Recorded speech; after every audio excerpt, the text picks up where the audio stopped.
Yes, I deliberately left my microphone on, so all you could hear was me being like,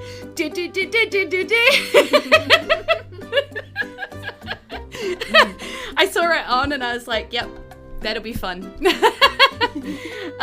So it's already been fraught with technical difficulties, but we made it. We are here, and we are very excited to be here, all of us. Yay! But not all of us, because we still have one of the team missing.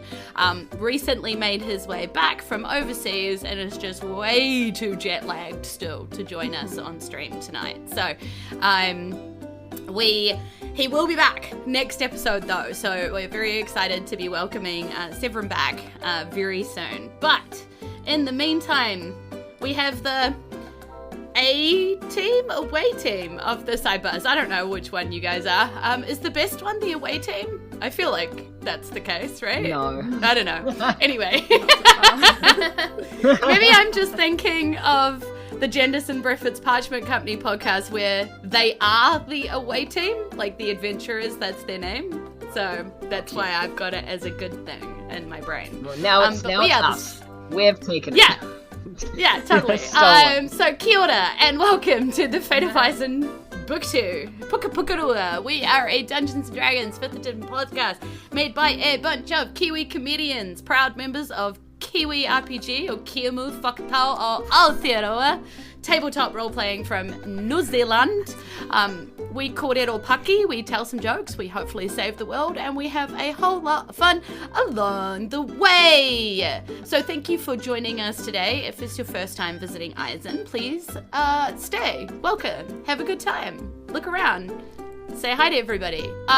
For all of our Faties coming home, it's so good to see you again. It's just like, coming home is just great. You're always there with the cup of tea and it's pretty fantastic. Cozy. So, it's cozy. So, we've got more story to tell you. I'm very excited as to where we left things from last episode. So, without any further ado, let our wonderful cast of the Sidebars introduce themselves to you. Take it away, Sidebars. Oh, wowie. Hello. Book 2, this is Waterloo, let's go. I am Jules Daniel, I am playing Bardley. Oh, what a little bit of a bard. A little bit of a Bradley. That's who I am, and that's what I usually say. Passing it on to you, Erika. Oh hey, it's me, the problem child with technical difficulties. I'm Erika, I'm playing Taryn today. She is... she's gone from the sounds of it. No, you're back. She's back. I'm gonna drop the picture soon, so get ready, Jules. But yeah, over to you, Kasia. Hi, I'm Kasia, playing Granny Sabinka, the half-elf druid, who is very old, but still quite a catch. Back to you, Jules. Perfect. Hello to everybody. Let's get this picture right in the right place so you can marvel at Amy Ward Art's beautiful picture of Taryn Grimm. Because it seems like Erika's camera is not going to play ball for us today. So all the rest of it. I'm hoping just the audio's fine. Look at amazing it's like the art podcast instead. experience. It's, only for patrons. Yeah. Primarily audio podcast. Yes. I can do all the things on Twitch that no one wants. Because we are primarily an audio-only podcast, someone has mentioned, JD, that you're awfully quiet. So, if you have any way of fixing that... I said before that I was Brad and a bard. And that it was book 2, Waterloo. So nice. I'll just keep it up here. Excellent. And I am DM Jules, Tech Goblin Wrangler, your dungeon master for the foreseeable future until Brad comes back, until I can convince him to come back, basically. And I'm here with the crazy wild story. So, where we left things last episode, half of our sidebars have been thrown inside the hull of a trash ship, having been poisoned / paralyzed by a brick failing a con save, and thrown into a hole, or being sort of floated like a feather by a dancing pirate with a feather sword, dispelling said spell and falling themselves into the hole, into a squishy pile of mess. So that's where we find Bardley and Taryn. Now, Dexter and Granny are currently in a small boat with Gloria Crustashawn, a very angry and saturated tabaxi, looking up at 3 pirates on the ship who are just very grumbly about what has been going on the ship that our new friend, Danger, he calls himself, Captain Danger. Captain, though. Yeah, well, you know, the audience's new friend. Captain Danger has been trying to control the chaos and trying to find out what on earth our sidebars were doing, attacking his ship. So that's kind of where we pick up the action as we go down into the hull first to see what is happening down there.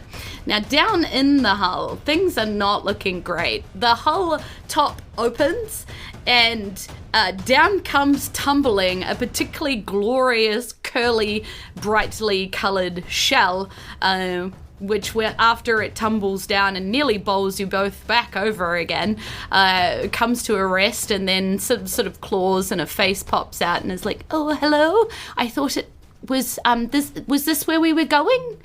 It seemed the 2 of you were going down here, so I thought naturally this..." No? Okay.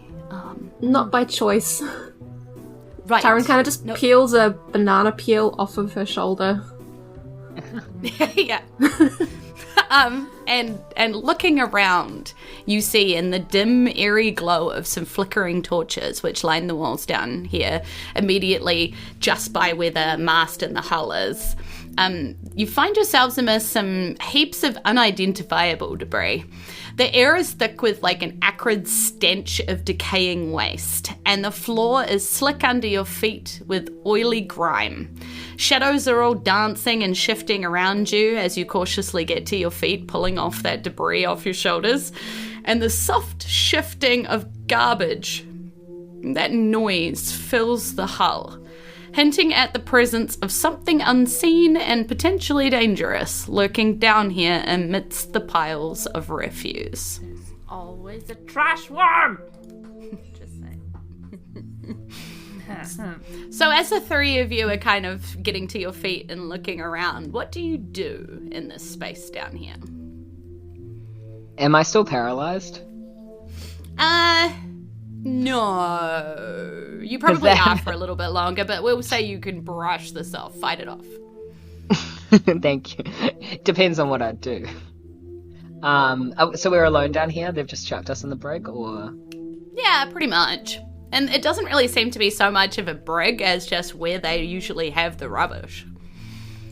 I mean, but they were dumping rubbish, right? So it's all rubbish. Mm-hmm. This trash boat. Taryn's going to send up some dancing lights to illuminate the space so we can actually see what's in. Yeah. It doesn't seem to be that the bottom of the ship has any kind of partitions as you sort of send out these lights, other than, you know, a couple of partitions in the floor sort of with the bilge of it where they have like bit of sand kind of sitting and the water levels kind of change and fluctuate depending on, you know, how the water is going around them and stuff.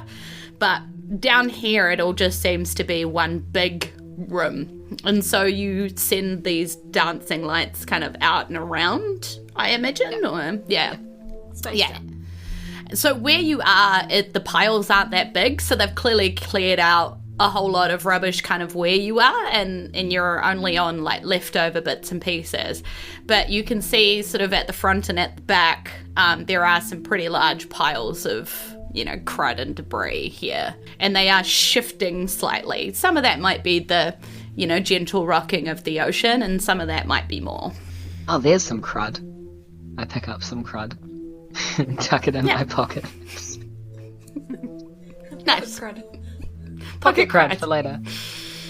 Just for a treat for later. So are we locked down here, or do you think we can I go check the door? Yeah, I mean, you'd have to sort of clamber up there somehow. Doesn't seem to be an obvious way to get up that they've left you here. Can I do an acrobatics check to see if I can shimmy and pull myself up? And when someone climbs up a door, like the inside of a door, and it's just pressure. Yeah, that's the vibe I'm giving. Okay. Cool. Okay, acrobatics, let's go. Oh, you led me up. That's an 8. Yeah, okay. It doesn't go well. Like, you get I part slip of on the a way banana up. peel. Where I literally slip on a banana peel. Yeah, it was part of the way up. I do a flip. Yeah, actually, it was going fine until Taryn pulled the banana peel off her shoulder and just kind of casually threw it behind her. And it sticks to, the mast right where your feet were going to stick. And then just, So I do a pretty slick hit the deck. flip, but then I hurt myself. Cool, that was fun. Who put that there? What is... So, Taryn, you can see, movement in these rubbish piles, front and back around you. No. Can I mage hand some trash out of the way, just sort of scooch it to the side where it's moving? Yeah, you can do that. And it reveals something kind of gross looking. It's sort of got a shell, sort of, and it's kind of wormy, and it's sort of got tentacles and eyes that sort of flinch away from the light. It's kind of hard looking, sort of insectoid thing with tentacles on its face. Yeah. Have I seen anything like it before? Probably not under the water. I mean, something probably similar to this under the water, like a sea cucumber or whatever, or anemones. It's kind of a combination of a cucumber and various anemones. You haven't quite seen something like this before. Bardley, if you stand up from that banana peel, we've got company. Oh, yeah, sorry, my bad. I'm just goofing around. I know, what are you doing on the floor? Just stop lying down and help us get out. Yeah. So as our two heroes down in the hull stand up to face some sort of creepy crawly in the hull down there with them, let's head up to the top to find out what's happening with Granny and Dexter on the top of the ship. Our pirate's at the top and our captain is like, you stop it! You need to come up here this instant! I'm tired of telling you what to do and you not doing it! Huh. Fine. Just because it's awfully wet down here. And I would like to climb up. Yeah. And very annoyed, just get on the deck and just be like, so what do you have to say for yourselves? The Tapaxi behind you goes, I don't like being wet. That's what I said. Well, do you think the wet likes to be trashy? This is... Where is your mother? I speak to the Tabaxi right now. What would she say if she saw you doing this, what you're doing, right here? What would she say? Tell me now. I don't know. I was abandoned as a kitten. Thanks for bringing it up, though. Well, somebody brought you up. What would they say? Do you have an aunt? I will be your granny, and I'm very disappointed, okay? I am truly very sorry for your horrible plight, and I love you like you were mine, but this is just, you deserve stern punishment, and I start taking off my shoe. Is this an intimidation or a persuasion? You have a very confused Tabaxi standing in front of you who isn't sure if you love him or hate him. Oh, yeah. Well, that's where I want him. I'm persuading, and I rolled a unnatural 20, so... May I please persuade him?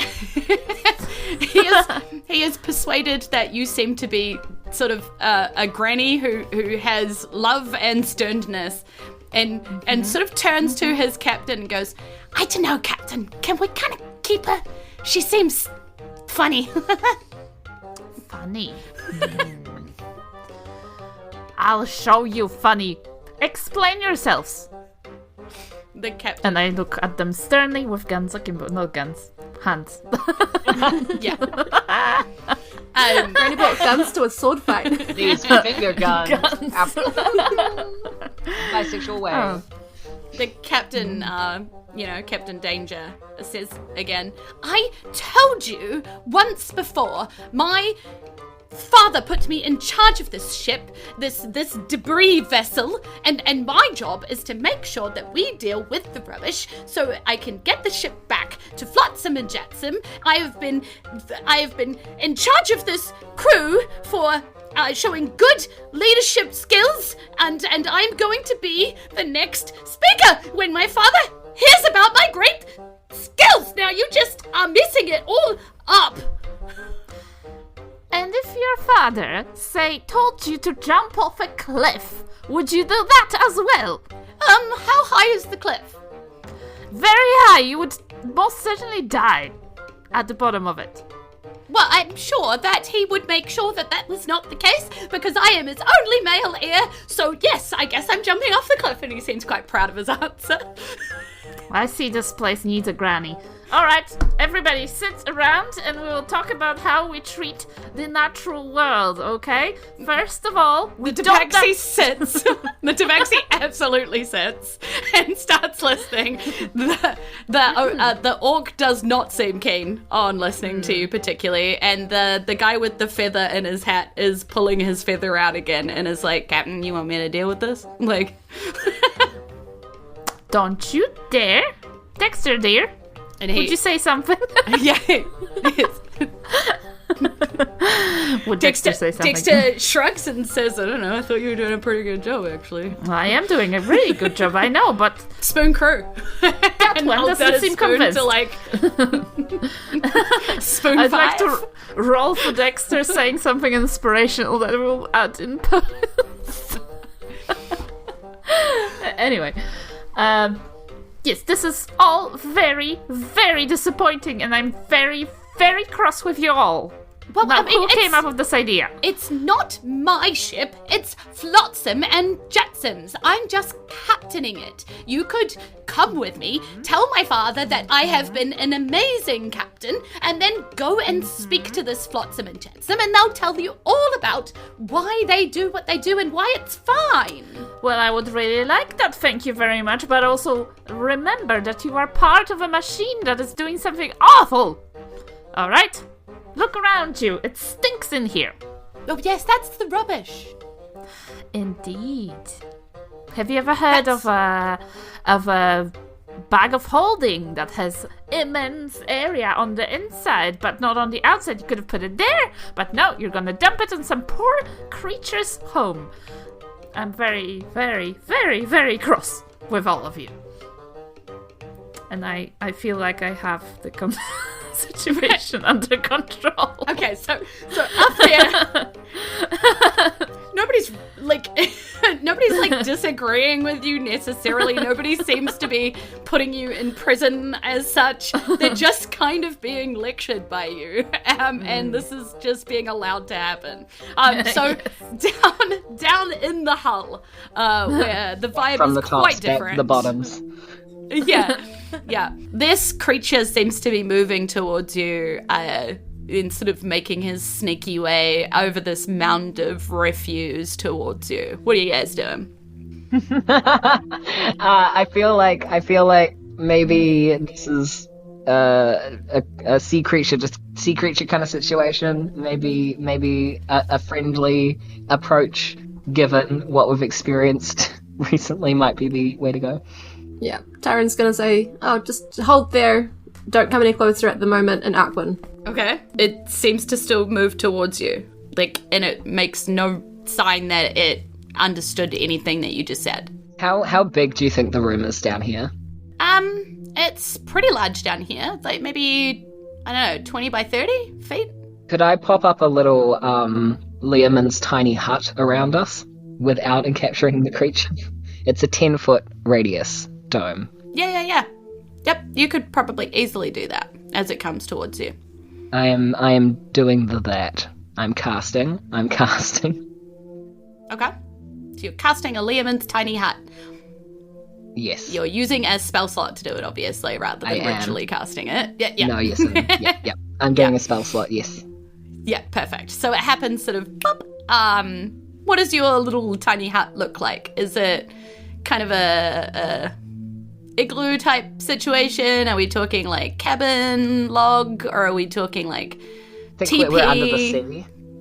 We're on the sea right now, so sea's in my mind. So what I'm thinking of is like a diving...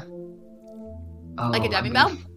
Well, I was going to say diving bell, but yeah, is that the right term? Those little like enclosure domey things that you have to be in to go down in. I think it's reminiscent of that Bioshock kind of vibe. Yeah, and you're obviously doing this to be invisible from the outside or anything. Like, you're not doing it with color and all of that kind of stuff. I think you can control some of that stuff. You're just wanting to disappear. Well, I'm just wanting it not to be able to touch us even. We don't have to be invisible from it. It's just a shield. Yeah, 100%. You can command the interior to become dimly lit or dark. The dome is opaque from the outside, of any color you choose, but transparent from the inside. We'll go with a riptide, seafoam green, that nice. Sort of teal. I like it. This is very cool. This is very nice. What is this? Just as a spell I made. Well, not made, but I learned. But I made the dome from the spell. It was a little home cooking, little bacon. I like it. You're very talented. Yeah, and this thing can last for like 8 hours. So yes, you can just kind of chill in here, make yourself a little relaxed home. The creature does wander towards the hut, but obviously can't get in. So you just kind of see it press itself up against it, wander around. There's a couple of others that come out as well. So you see now that there's 3 of these things in the bottom here as you sort of watch, and they curl their way around. They go back and you see them just eating trash and pooping it out. They seem to be just kind of like processing rubbish down here. Okay, worms. Yeah. No. Trash I'm glad we're in the barrier and there are 3. I'm glad you made the barrier too. Yeah, you can kind of watch them do their thing, or you can rest in here, basically. But for all intents and purposes, you sort of just have a seafoam green hut just appear in the bottom of the boat and are gone, essentially, kind of, until you drop it. But yeah. Yeah, and I think we can leave it up and we can leave and come back into it if we want. As long as you stay inside it. And cool. So that happens. You can just kind of spend your time like watching these guys do their work. Might low-key yell out to be let out of the trash heap if we can while we're in the hut. Yeah. Granny! Yeah, so at some point, Granny, you do hear, like, you're giving this lecture. How is this lecture going? Roll me... it just goes in circles. Yeah, roll me a... We've just done a persuasion check just before. Maybe roll me, like, a nature check to see how much of this, like, your experience you can distill into, like, a good conversation for them about nature and looking after it and... This is insulting. It is a 10, but I have inspiration. Brad! It's a natural one. Great. I love it. So, and I get into, like, just too far into the woods. Yeah, like, you're, like, way too deep. You've kind of lost it. That, like, the tabaxi is still with you because it's kind of fascinated by you now. But, like, everybody else has wandered off. And they're just going about normal job stuff on the boat. They seem to have, like, basically swung into action and be sailing back to Port Belas. Yep. Right. But Chaos, what happens as you realize, like, you pull yourself up in that moment where you're like, what was I saying? And where was I going? Like, and you realize that you've just gone way too far. Roll that d6. And then tell you me. see when the two storks and the fish. What? It's one. It's one on the scales. Okay, and then you basically almost turn into a tree. Your skin goes a bit barky, and you sort of stiffen up, and your arms kind of go up like they're trying to do T-pose, I moisturize. Yeah. Every So for day. 6 seconds, your skin is just, it looks kind of like bark, and your arms are sort of up like this. You're just Yeah. feeling wood in the sun. And then Yeah. you snap out of it. And that's probably when you look around and realize what's going on around you. The boat seems to be sailing. And someone is definitely calling your name from down in the hull. Oh, Bardley? Bardley! Could someone please pull out the unfortunate children out of the trash compactor place? Please, you no doubt have a worm in there. I've read books. Please? I say to the tabaxi. I don't know, Granny. He's just taken to calling you Granny. I don't know, Granny. One of them was casting lightning around, and the other one stabbed our captain. Look, everybody gets a little upset when you are trashing their home. Imagine if I went to this boat over here and I brought all my issues and I just dumped them on you without, consideration for your feelings in this situation. I think we can forgive those two for getting a little annoyed and hurt by your actions here. So it would be really nice if you could. The first step to reconciliation would be to pull them out of the brig, please. And he pauses and he looks up and he can see the orc called the Brook. And he is, he's sort of tying off ropes and doing his sailory business around the place. And the orc rolls his eyes, real hard rolls, and then goes and turns around and goes to open the door to the piece underneath where the ship's wheel is, and there's a little wee cabin just there. He goes to open the door and goes inside. He comes back outside after a while, and the words that you hear floating outside of the cabin, "Just tell them it was my idea," as the door closes again. And the orc comes out and he's like, "Captain Danger would like you to know that he has decided to forgive our prisoners, provided that they do not cause any more trouble. And it was his idea." I suppose we can agree to that. Please, chop chop. Take my little grandchildren out of this nasty bunch of trashy thing. Yeah, so they unlock this hatch and they haul it back and open. This thing is massive. It takes all of this orc strength to pull it up. And then they drop over sort of a rope net that also kind of functions as a rope ladder, over the side. And then they're like, Do you know? "Are they in there? Or is that something new that the worms have done?"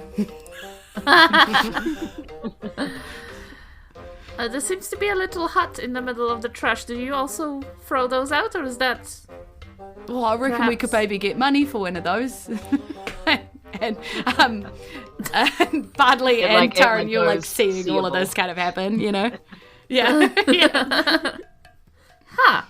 I mean, that is a commendable way to look at things. A dork, is it? Oh, I'm the brick. The brick. The bark. Okay, see, the brick, first of all, do you know it takes half as many muscles to smile than it does to pull out a massive heap of trash out of the brig of a ship? So maybe let's start with that. Yeah, but smiling's not going to pay my wages, is it? That's Well, that's like when people come up to you and go, "You'd look prettier if you smiled," or something. I don't like those people. I'll smile when I'm happy. Oh, I guess that's fair. But then where are my little grandchildren? I can't see them. Oh, I don't know. Unless the worm's already eaten them. It's possible. They don't usually eat alive things, but they do. They can kill them first and then eat them. Look, you will be in a lot of trouble if they did kill them. Bardley! Right. Darren! I'm here, Granny. Come to I'm Granny. here. Where are Do you want to go out I first, can't see Taryn, you. and I'll hold the creatures back with the dome. Yeah.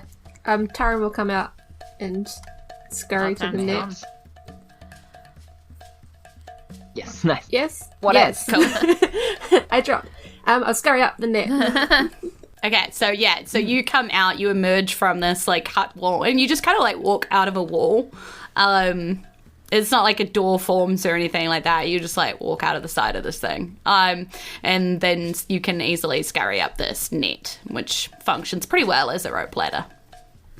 But let's come back to Badork. You said you'll smile when you're happy, which means you're not happy, hurling the trash into the sea. So why are you doing it? I also scurry up the rope ladder. Yeah. It kind of tells you, like, well, I mean, I needed work, right? And the ship was hiring, and they have quite a lot of ships, and I'm good at sailing. And, well, you know, 1 I'd plus like to 1 is spend 3, any- isn't it? I'd like to spend any downtime we have here not to take up airspace just to try and convince the orc that he's not happy and he needs another career. Yeah. If I may. I very cheekily, as I scurry up behind while Granny is distracting everyone, I'm going to attempt to cast a charm on the three people on us with us. On Panda, If we the can. Brick, and Feathersword. Yeah. Yes, absolutely. Okay.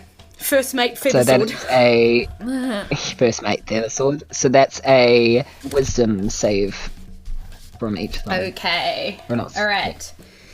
First mate Feathersword gets no.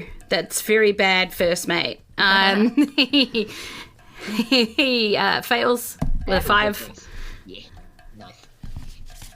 nice. Panda actually gets a 18.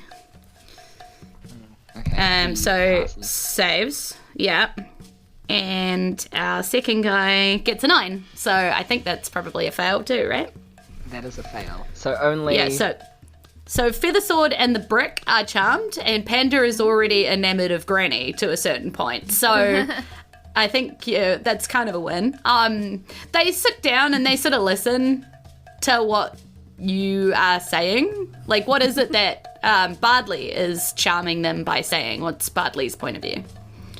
So I say actually we're ocean heroes at the moment, and we've done quite a lot of good across the land. I think if you knew about famous heroes, you'd know about us. But that's okay. It's not your fault that you're uneducated.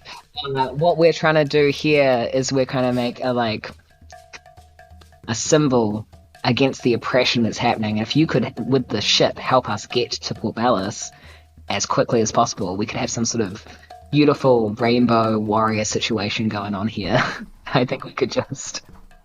Well, Feathersword is like, well, Port Bellis is where we're going, because that's where the fleet usually returns to once we've done the trash drop. Okay, so why are you arguing with me? Yeah, and the Brick's like, we weren't really arguing with you. We just wanted you to stop, like, hitting us. Okay, well, stop dumping trash in the ocean. I think that's pretty fair. Don't you? You do, don't you? The problem is that we do get paid for that. So unless we find some other way to get paid, Oh, so you're with selling. things. Selling it up for money. Just giving up all your morals just for a little bit of dough. You could have been an artist. I'm like pointing at that one specifically as well. Panda, you could have been an artist. You tried. The You made this little Feathersword. sculpture. And he's like, I am an artist with how I move this thing.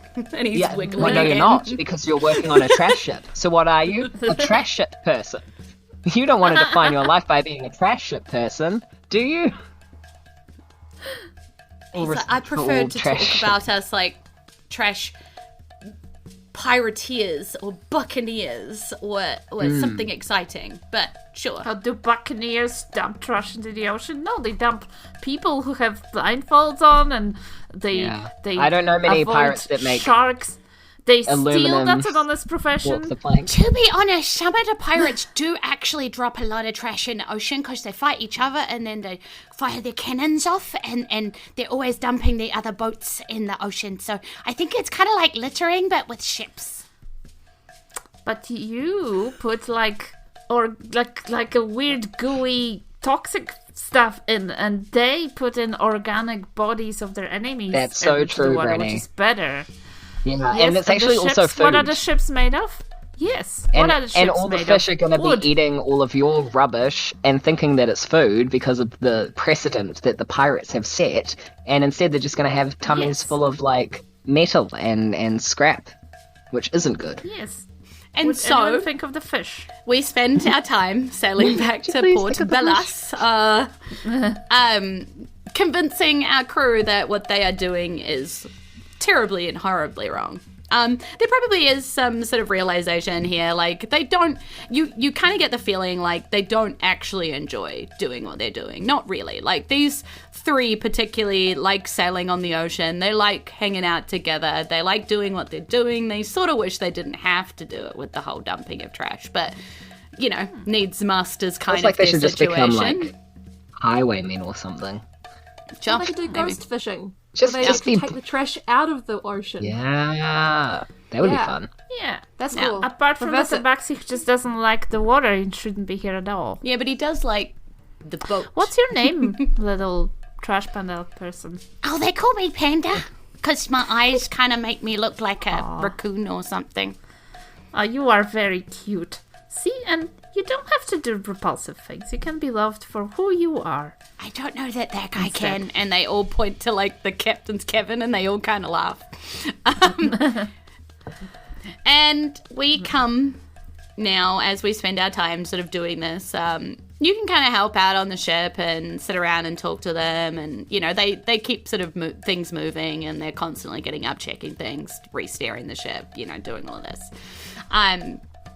And after a few hours of this, the ship comes into horizon of the shore once more. Not far off you were actually, and you now see the continent of Isen ahead of you. And a few hours later, sailing on the ocean, no troubles here, you are gliding into the bustling town of Port Bellas. The heroes are greeted by a vibrant tableau of commerce and life. There's so many ships here and the ports are just so active. There's like all sorts of figures all up and down. You can see scurrying between ships of all different types, trade vessels and shipping vessels and fishing vessels, and there are other flotsam and jetsam ships here as well. You see just a hive of activity. You can smell like just so many mingling smells here. Saltwater, fresh bread, spices from distant land, all that fish, you know, you kind of, yeah, it's just, there's just so much going on. Like you can just hang off the side of the ship and take it all in as they're maneuvering the ship into their usual kind of parking spot on the hub. You see now in the distance cobblestone streets lined with quaint timber houses and a very colourful market stall stretches inland. And that looks bustling too. Like clearly this is a very lively town. And overlooking it all, a grand castle stands on top of a hill. Its high stone walls and towering turrets are testament to the town's wealth and security. The castle banners with the Bellas symbol, which of course is the mountain range behind a large river that splits the land in two coming forward, because of course the kingdom or the area of Bellas is well known for the Thousand Finger mountain range in the background that splits it from, Farian and Skirrick. And the kingdom itself is split completely in half, in like a eastern and western half, by the river called the Great Northern Waterway, often referred to as just the Great Way. So, like, that's kind of where its flag comes from. Yeah, and you can see those, very proud banners fluttering in the wind. Yeah. And that's what you kind of come into the port of. What are you guys doing? What's your plan here? We give a little cuddle goodbye. We have a little huddle together with the pirates. We go, Little thank, sidebar. a little sidebar. Thank you so much for taking it, but also just think about what we've talked to you today. Like maybe go down to the unemployment office and just check in and see if they got some like fun jobs that make you smile, not because you have to. Big guy? Yeah, and little pokes. Yeah, the goes, well, I mean, I do have some skills, I guess. Yeah, you do. Yeah, you do, buddy. You go get it. And the first mate is like, well, I guess I could try doing that circus thing you told me about. It could be a good, yes. And Panda's like, I don't know, I'm gonna miss you, Granny. Oh, well, you're welcome to come with us, see how life looks like without the smelly trash everywhere. Well, I don't know. I'm going to hang around and see what you guys do to this flotsam and jetsam things. And honestly, if it doesn't work out for them like it didn't work out for him, then maybe there might be a ship going that I could just steal. And that's the spirit, my little panda. And he gives you a big old hug and he just sort of says, I see you around soon. Maybe. I look forward to it. You go, slugger. Yeah. The crew kind of like, like they tie the ship up and they do what they need to do and they check in with the dockmaster and they check the ship in. They're good at their jobs, right? So they just go about. The captain's like, yes, you unload. You tell them we're back. Mm-hmm. And he's sort of giving instructions that they're just not listening to. They're just going about what they're supposed to do. And he's like, right, yes, now that I have everything in control here, you told me that you would tell my father about my wonderful leadership skills. Oh, wonderful. Did we say that? Maybe say that. I feel like, well, maybe you have to take us to him. Yeah, he's like stomping his little flick and he's like, you said you would come and tell my father about my wonderful leadership skills so I could be the next speaker. You promised. Don't you want to owe a favour to the next speaker? Oh, okay, sidebar. Is this how it works? Is it a democratic system or is it like his dad is and now he's gonna be before. like I don't understand. Yeah, I know. Yeah, I don't know. Taryn's like, I'm so excited to be in a sidebar.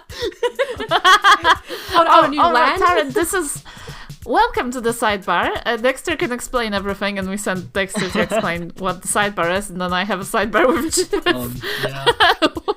with Bradley. Rhubarb. I think he's making a good point. We might not the DM, the character, the NPC is making a great point about the favor thing. So maybe we should do that. He's a bit of a slimy bastard, isn't he? Like, I don't really want to play his ego. Well, let's go see the other... Maybe cutting off my nose to spite my own face, but I do genuinely have a dislike for people like this. I think it would be fun. On the other hand...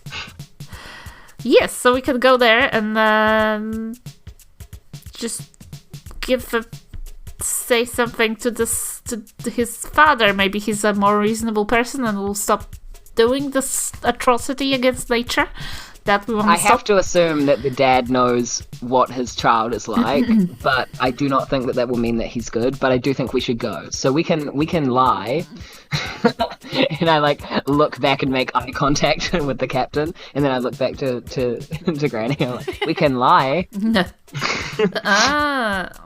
Okay, well, as you know, lying is really bad, but also these people are dumping trash into the ocean, and that is also very, very bad. So I think we could two wrongs make a right. I think that's how it works. Yes, isn't it? That's what I always say. Yeah, as you know. Taryn jumps in from the second sidebar back into the first sidebar. Well, now that I know what a sidebar is. Hello. Hello. Would the speaker also know about that stone you guys say you're looking for? Do you think he'd have any information on that as well? That is a good point. So that's two stones, one speaker, or he might one be water stone responsible for it. Maybe. Then he really would know. Woo, woo, woo. One So trash heap with one speaker. the early speaker gets the stone.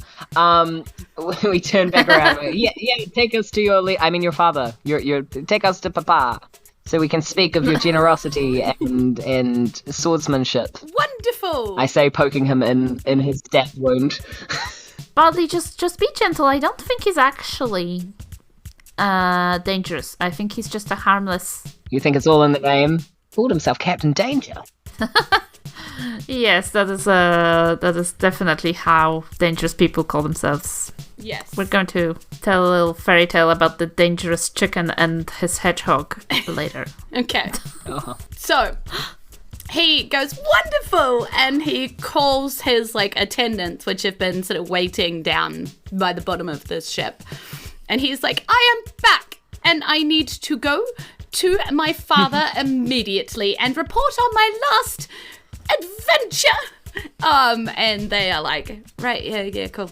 And they clap, and just around from sort of the corner comes running these 4 figures, these carrying these large poles on their back, which between these poles are balanced like a big old tent kind of situation where it's all covered in cushions, and it's got little curtained doors to it, and they lower themselves down, and he climbs up into this tent, and it's like, right, well, are you coming? Oh, it's so nice of you to bring this very comfortable seat for me, and I climb in as well. Yeah, he genuinely gestures. It's quite a large. It's a big one. Okay, sorry. Yeah. I thought it was a small thing. Yeah. Okay. Although the attendants that seem to be carrying this grimace a little bit as all of you pile in there, and they sort of stagger to their feet.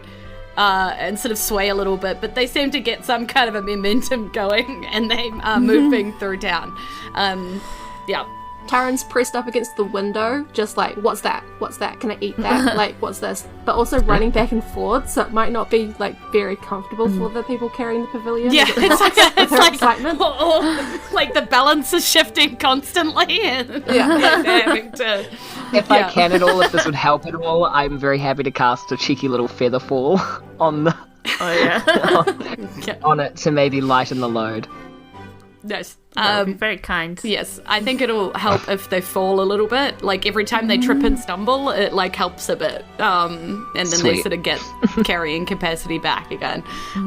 You're going pretty slow, but that does actually kind of mean that it is easier for Taryn to point at things and ask about things. Taryn, tell us something that you point at, and we'll let the others tell you about what it is and how it works. We can show you the world. Please do. Tell me what this shop is. There's a shop that's got a guy cooking something out the front.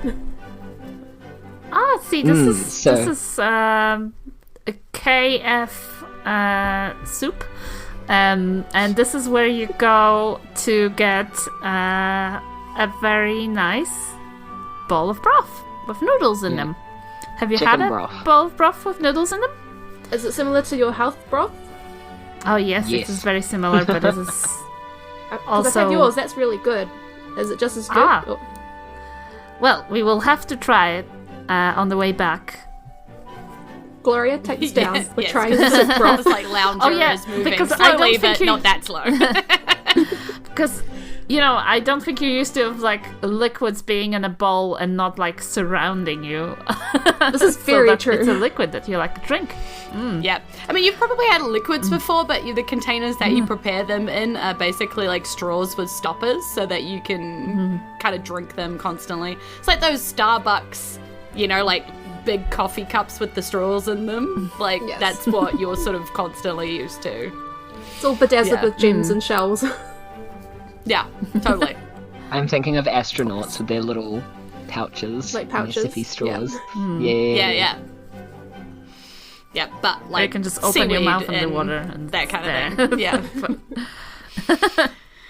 Cool. So as you're traveling along, you're getting closer to the castle, and you get to the castle gates, and it's big old gates with a big old moat. Everything is the the gate is down, the guards don't seem bothered because they've seen this, display many times before. They just nod and kind of stamp their spear as he goes through. But what you're seeing is, very well guarded castle, there's a lot of security here, a lot of guards here. It would be quite difficult to get in if you weren't with the speakers, so, and so you're traveling through the main made today. courtyard. We took the peaceful lane. Yeah, so, you go through the main courtyard, kind of up the stairs, and then they sort of stop at a long hall corridor. It is all festooned with, banners and fancy statues and big, great portraits and, all that kind of stuff. They seem to stop and wait here. And Captain Danger turns to you and says, "Oh, by the way, my real name is actually Percy. So don't be confused if you hear that said." Percy Brown. Percy Danger? Percy Brown. Brown. Yes. Percy short for Percival? Yes. You're Percival Brown? I am Percival Brown. Please don't tell the others. I feel like it's not a very captain-y name.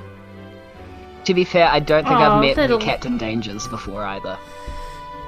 Yeah. I chose it myself. I'm quite proud of it. We can tell. I hate to break this to your child, but I think they might already know you being the speaker's son and all that. Yeah, probably pretty Oh. prominent already Yeah. in the I zeitgeist already of the know town. her name. Yeah, and Ah, yes, also but don't anyone worry, who heard of don't Captain worry, Danger would Captain- immediately think that it was a fake name. Yeah. Oh. And sort of with a little bit of a slump to his shoulders, he walks forward down this very fancy hallway. I was gonna give him a bit of a pick-me-up, but he went away. And he walks Yeah, down you this walk, hallway. Percival. Yeah. And he moves kind of towards a large room at the end. So you can kind of follow him down this hallway towards where this room is. You can say it looks to be a big grand hall that he's walking towards. It looks to be a big grand hall. Ah. You said I could say it, so I said it. We follow. Yes. Okay, cool. So Forward. as you follow him down this hallway, he goes, "Father!" as he gets to the end, and you hear a big booming voice yell back, "Percival, tell me all about your latest adventures," kind of coming back to him. And he sort of walks in, and he's like, "Oh, I found these poor people abandoned in the middle of the ocean, and I rescued them. Isn't that wonderful? I've brought them to meet you, Father." And he goes, "Oh, son, such hospitality. Bring them in," And Okay, so he's sidebar. We have grossly underestimated how much his dad has no idea what incompetent he is. So we're gonna have to change this up. Well, you don't know. You haven't seen his dad or been you could roll an insight check on what's being said here if you want to do that. I'll do that. I It just will seems he do it. seems very enthusiastic is all. 24 on the inside. Versus a 6 for me. Okay, Taryn, everything seems great. His dad loves him. This is awesome. Seems very welcoming, I got a 13. It's too friendly for trash. Yeah, okay. At 13, things seem good. You thought you picked up, kind of, a weird tone when he's like, "Oh, bring them in, how hospitable of you," kind of thing. Yeah. But Granny, you hear, that, and you're like, ooh. You pick up the undertones of, I don't have anything else to do but entertain some strays that you've brought in from the ocean. Great. It's very he's trying really hard. And as you round the corner, it might make more sense. He does seem to be holding court with other noble-looking people in front of him. And so his son's walked into where he's obviously having some kind of a conversation. It looks quite formal.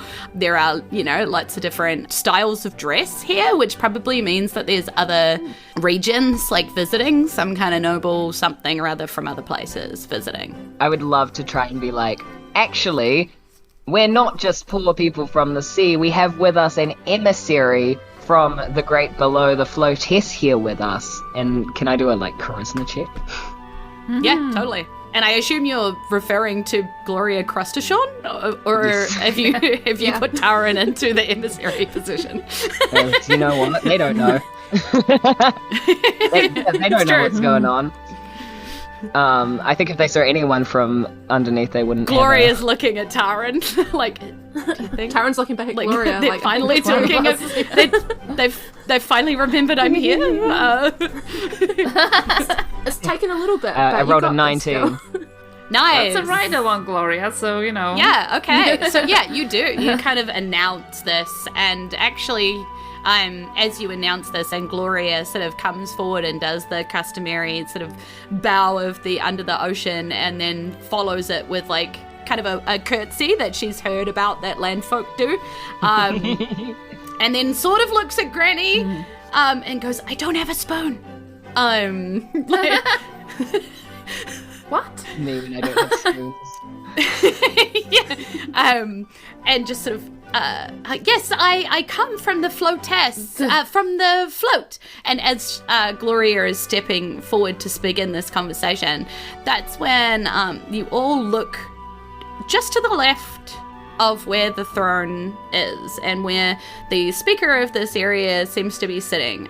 This is clearly a very luxurious room, maybe once was made for some kind of a king, but this is where the speaker is taken up. You know that kings of old used to exist back in the day, but don't anymore, so maybe this is just kind of like a leftover hangover from that time or whatever. But in a very beautifully displayed case is a blue stone with a rune on top of it, displayed on top of a podium. They're surrounded by all sorts of magic wards on the floor. And as you realize that it's sitting right there in this throne room, that's the end of the episode. Hey. Yeah, you have to come back next week to find out what on earth it's doing here, how it got here, what our players are going to do about discovering the Waterstone sitting in a throne room in Port Ballas underneath a speaker, right as his son comes back from some kind of an adventure dumping trash in an ocean. So, thank you so much for joining us on our adventure today. We hope that you enjoyed it, and we hope that we see you again next time. And if you are listening to this as a podcast on the podcast app of your choice, maybe come along to a live stream and see it directly as it happens. It's pretty cool. It has artwork. We stream every second Wednesday at 7:30 p.m. NZDT, and we would just love to see you there. All right. Many amazing people are involved in the production of this podcast, and I'm incredibly grateful for their hard work every single episode. So I want to give a big shout out to my partner in crime, Brad Zimmerman, editor of the polished episodes you hear, and responsible for the design of the world of Isen in Book 1 and everything that happened to it before I touched it. There's loads of things that he did to Isen before I messed with it. Thanks to Amy Ward Art, our glorious moderator, keeping our live streams chat a wholesome and hilarious place to be. And actually it was kind of nice to get some moral support from Samsara, who is still around sometimes helping us out in the background when I was having tech issues, and Sammy D popped up to say hi and just be like, you got this, and it was quite nice. So thanks for the support. Thanks to Haunted Sandwich for the character art they designed for Sidebars, and to Aiden Mesa Photography for capturing our players in real life. We are proud members of Kiwi RPG, and we encourage you to visit their website to find other Kiwi creators that you need to know about. And I should Also mention, once again, Amy Ward Art for the art that you can see for Taryn Grimm that has filled the whole of Erika's face during this live It looks stream. so much better than me. Perfect. And of course, this podcast would not be able to keep going without our Patreons who keep the lights on in Isen HQ and make the Fate of Isen Discord just a delightful home on the internet. And we have a chat group called Cafe with HR, which is going off at the moment because the amount of people that have been going through like resignations and new jobs and downsizing and redundancies. And we're Something just about the here current for you. government, So many people. We're here for you. We got you. We're listening with a coffee and some good advice. So, come join the support group, basically. For $2 a month, you can join and become one of those fans I now consider friends and support with advice regularly. So, who is already on the Patreon love list? Well, I can tell you, it's Alex White Robinson, Irene Cucci, Laura Christine Goodwin, Sam Malcolm, Kay, Victoria and Gavin Porter, Daniel Nichols, Violet, Squished, how long can I make this before Patreon stops me? Maybe I could write a book in here. Alexandra Legkites, Andrew Evans, Chaos the Fox, Ezekiel, Tara Borelli, The Gamatron, Kristen H, Sam Sarah, Disturbed One and Z, sometimes Marlock, occasionally Dinglefloof, but always the human servant of the real life Wen of the Forgotten, Lyndon Hood, Tom Ailey says, Paul smells! And I have to say that loud because he's in the room next door. Erika Jayne, Steffi James is awesome, Penny D from the Terrible Adventures of the Jack and Breakfast Parchment Company podcast, Aaron Gilgren, Robin McLean, Moji, Torchy Barkai, Danielle the Tea Lady, Lady of the Tea, and Liz Fun, movie reviews and 20 Qs. Thank you so much, everybody. You guys are amazing. And before I go, I just wanted to remind you, if you have a hankering for more dice, head on over to our partners, fanrolldice.com, and use the promo code Fate of Isen for 10% off your order. It's a pretty good time. All right. So, let's get out of here, team. It has been an amazing night, an amazing game. Let's go get some rest and look after ourselves before we come back and do it all again. So, e no hora, ka kita anō, aroha nui. Goodbye. We will see you again soon, and we love you loads. Bye. Day, call your parents, Goodbye. as Severin likes to add, but I go, no! Only call your parents if you want to call your parents. Yeah. Only call your parents if they're worth being called.